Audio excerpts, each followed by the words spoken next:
दिल्ली से 100 किलोमीटर दूर, यानी राष्ट्रपति भवन से 100 किलोमीटर दूर, प्रधानमंत्री के आवास से 100 किलोमीटर दूर, सुप्रीम कोर्ट से 100 किलोमीटर दूर हिंसा हुई है। पांच लोग मारे जा चुके हैं, 100 से ज़्यादा लोग घायल हैं, हॉस्पिटल में एडमिट हैं।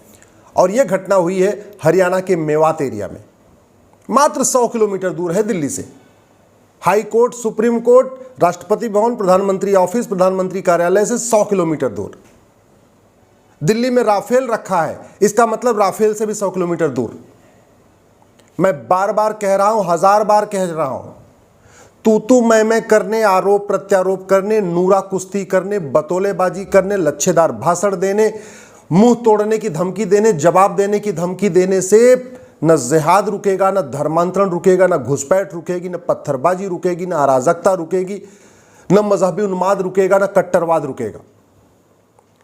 व्हाट्सएप पे वीडियो शेयर करने, फेसबुक पे लिखने, ट्विटर पे ट्रेंडिंग करने से कुछ नहीं होगा। ये चीन में पत्थरबाजी नहीं होती, चीन में मजहबी उन्माद नहीं होता, चीन में आगजनी नहीं होती। और हरियाणा में केवल 22 जिले हैं, 22 जिलों में से 21 जिले हिंदू बहुल्य हैं।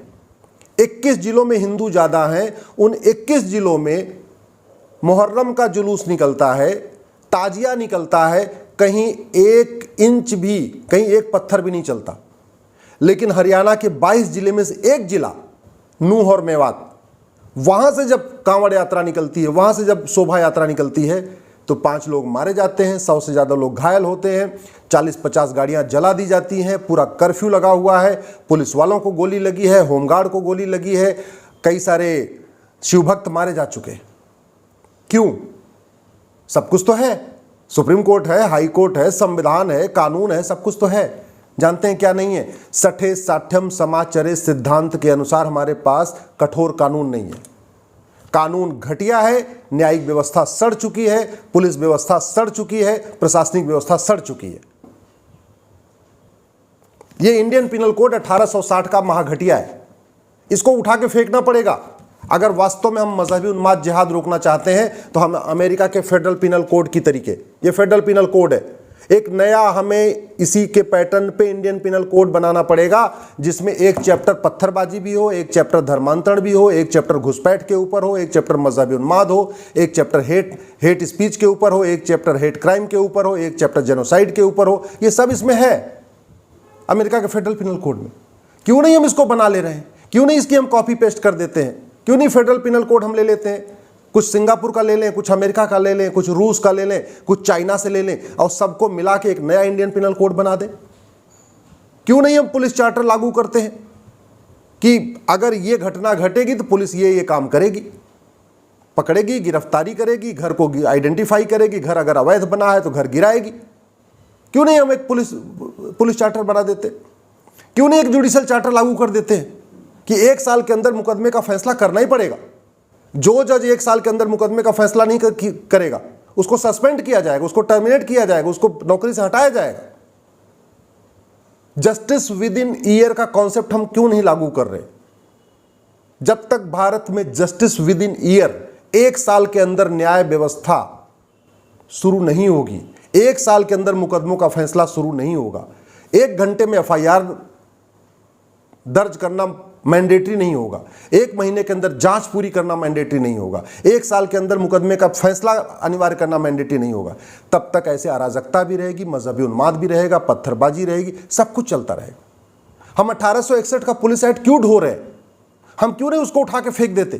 क्यों नहीं सिंगापुर, रूस, फ्रांस, चाइना, वहाँ के अमेरिका के पुलिस एक्ट को देखते हैं, उसको कॉपी करके एक नया हम 1 नेशन 1 पुलिस कोड लागू करते हैं कि पूरे देश की पुलिस एक तरीके से काम करे।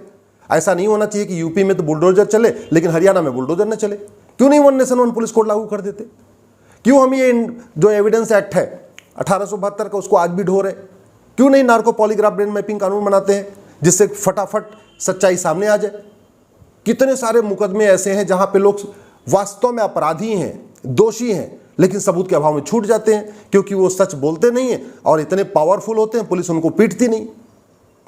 ये जितने लोग पकड़े गए हैं मेवात में, हरियाणा के, अगर इनका narco polygraph brain mapping test कर लिया जाए तो पता चल जाएगा इनको फंडिंग कहां से आई, इनको मोटिवेट कौन कर रहा है? क्या ये पाकिस्तान के इशारे पे हो रहा है या भारत के पीएफआई के इशारे पे हो रहा है या कोई पॉलिटिशियन इनको मदद कर रहा है? सब पता चल जाएगा। लेकिन हमारे पास नार्को पॉलीग्राफ ब्रेन मैपिंग कानून नहीं है। अब पुलिस वही 1872 के एविडेंस एक्ट जो यूज करेगी, उसी के अंदर पूछताछ करती रहेगी, ढूंढती रहेगी कि बंदूक कहाँ छिपाया, तो चाकू कहाँ छिपाया, तो पत्थर कहाँ छिपाया, यही चलता रहेगा। नार्को पॉलीग्राफ ब्रेन मैपिंग कानून हो, 2 दिन के अंदर पता चल जाएगा किसने मोटिवेट किया, किसने इनको फंडिंग किया, इनका पूरा मकसद क्या था, इन्होंने जो बंधक बनाया था उस बंधक बनाने का मकसद क्या था। क्या ये वो 4000 लोगों की हत्या करना चाहते थे? जो इनके पास बुलेट आई, जो इनके पास राइफलें आई, वो कौन दे रहा है? कहाँ से फंडिंग आ रही है? कहाँ से पैसा आ रहा है? जो इतना सारा पूरे मेवात एरिया में मस्जिदें बन चुकी हैं अवैध रूप से, वो उसका पैसा कहाँ से आता है? कौन पैसा देता है वहाँ मस्जिद बनाने का? जो इतने मदरसे चल रहे हैं, उन मदरसों में क्या क्या सिखाया जाता है, क्या पढ़ाया जाता है, मदरसों की फंडिंग कहाँ से हो रही है, सब पता चल जाएगा नार्को पॉलीग्राफ ब्रेन मैपिंग कानून हो। लेकिन हमारे पास नहीं है। मैं बार बार रिपीट कर रहा हूं, देश के, दुनिया के सबसे राष्ट्रवादी, मेहनती, ईमानदार प्रधानमंत्री हमारे मोदी जी हैं। इसके बावजूद उनके घर से 100 किलोमीटर के दूर पे आगजनी हो गई और कुछ नहीं कर पाए। दुनिया के सबसे टैलेंटेड जज, chief justice of India justice Chandrachud है, लेकिन सुप्रीम कोर्ट से 100 किलोमीटर के दूर पे आगजनी हो गई, सुप्रीम कोर्ट कुछ नहीं कर पा रहा है। चीफ जस्टिस ऑफ इंडिया साहब भी कुछ नहीं कर पाएंगे। कानून घटिया है, न्यायिक व्यवस्था सड़ चुकी है। दुनिया के सबसे पावरफुल इस समय डेडिकेटेड, डिटरमाइंड गृह मंत्री हमारे अमित शाह जी हैं, लेकिन देख लीजिए क्या हुआ, आगजनी हुई है। मनोहर लाल खट्टर जी बहुत ईमानदार हैं, राष्ट्रभक्त हैं, सब कुछ हैं, लेकिन देख लीजिए आगजनी हुई है। और इतनी सारी योजनाएं हैं, अल्पसंख्यक कल्याण मंत्रालय चल रहा है, अल्पसंख्यक के नाम पे इतनी सारी योजनाएं चल रही हैं, खूब वेलफेयर भी हो रहा है, फ्री का मकान भी है, फ्री की राशन भी है, फ्री की दुकान भी है, वजीफा भी है, सब कुछ है। जिन लोगों ने पत्थरबाजी किया है वो केंद्र सरकार की सैकड़ों योजनाओं का लाभ ले रहे, राज्य सरकार की सैकड़ों योजनाओं का लाभ ले रहे, लेकिन उनकी नफरत तो कम नहीं हुई। नफरत इसलिए नहीं कम हुई क्योंकि जो मदरसों में सिखाया जाता है ला इलाहा इल्लल्लाह, अल्लाह के अलावा और कोई इबादत के लायक नहीं, जो अल्लाह का नाम माने वो काफिर है, काफिर को मारो, पीटो, कन्वर्ट करो, सब कुछ करो। दुनिया में कहीं पे भी, जहाँ पे भी मदरसा है वहाँ शांति नहीं है। इसलिए रूस ने बैन कर दिया है, चीन ने बैन कर दिया, इजराइल ने बैन कर दिया, जापान ने भी बैन किया हुआ। क्यों नहीं हम समान शिक्षा लागू कर देते कि देश में 16 साल तक यानी 10वीं तक सब बच्चे एक किताब पढ़ेंगे, कॉमन सिलेबस होगा, कॉमन करिकुलम होगा। उसके बाद जिसको बाइबल पढ़ना हो, कुरान पढ़ना हो, पहले 10वीं तक कॉमन एजुकेशन ले ले, उसके बाद वो कुरान पढ़ता रहेगा, बाइबल पढ़ता रहेगा। क्या इसमें क्या, कहाँ से दिक्कत आ रही है? कर सकते हैं। तो हमने कॉमन एजुकेशन सिस्टम लागू नहीं किया। 1937 का शरीयत एक्ट जो विशेष दर्जा देता है वो आज भी चल रहा है। भाई इस देश में मजहब के आधार पर इतने कानून बने हुए हैं। अंग्रेजों ने मजहब के आधार पर कानून बनाए, फिर कांग्रेस ने मजहब के आधार पर कानून बनाए, वो कानून तो चल रहे हैं। जब मजहब के आधार पर कानून चलते रहेंगे तो मजहब में भाईचारा कैसे आएगा? दो संप्रदायों में भाईचारा कैसे आएगा?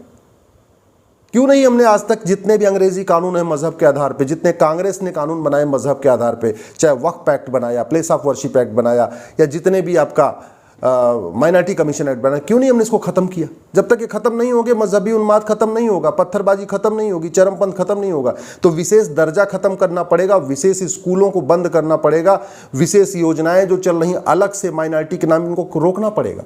सबको एक समान मानना पड़ेगा, तब समानता की भावना आएगी। अभी तो उनको विशेष समुदाय कहते हैं तो उनको लगता है हमको तो विशेष दर्जा प्राप्त है, हमको तो पत्थरबाजी करने का अधिकार मिला हुआ है। और इतने सारे घटनाएं हो गई, चूंकि आजीवन कारावास फांसी होता ही नहीं है। कश्मीर में दंगा करने वालों को आज तक आजीवन कारावास फांसी नहीं हुआ, बंगाल में दंगा करने वालों को आज तक आजीवन कारावास फांसी नहीं हुआ, केरल में दंगा करने वालों को आज तक आजीवन कारावास फांसी नहीं हुआ, मणिपुर वालों को भी नहीं होगा, मिजोरम वालों को भी नहीं हुआ, नागालैंड वालों को भी नहीं हुआ, तो हरियाणा वालों को कैसे हो जाएगा? जब तक ये सड़ी हुई न्यायिक व्यवस्था बदली नहीं जाएगी, घटिया पुलिस एक्ट नहीं बदला जाएगा, 1 नेशन 1 सिविल कोड लागू नहीं होगा, 1 नेशन 1 पिनल कोड नहीं लागू होगा, 1 नेशन 1 जुडिशियल कोड लागू नहीं होगा, 1 नेशन 1 टैक्स कोड लागू नहीं होगा, 1 नेशन 1 एजुकेशन कोड लागू नहीं होगा, तब तक ये अराजकता बंद नहीं होगी। इसलिए मैं आप सबसे निवेदन करता हूँ, उठिए, जागिए, अच्छे कानून की मांग करिए, नहीं तो ये मजहबी उन्माद की आग एक दिन आपका भी घर जला देगी। वीके न्यूज, राष्ट्र के नाम।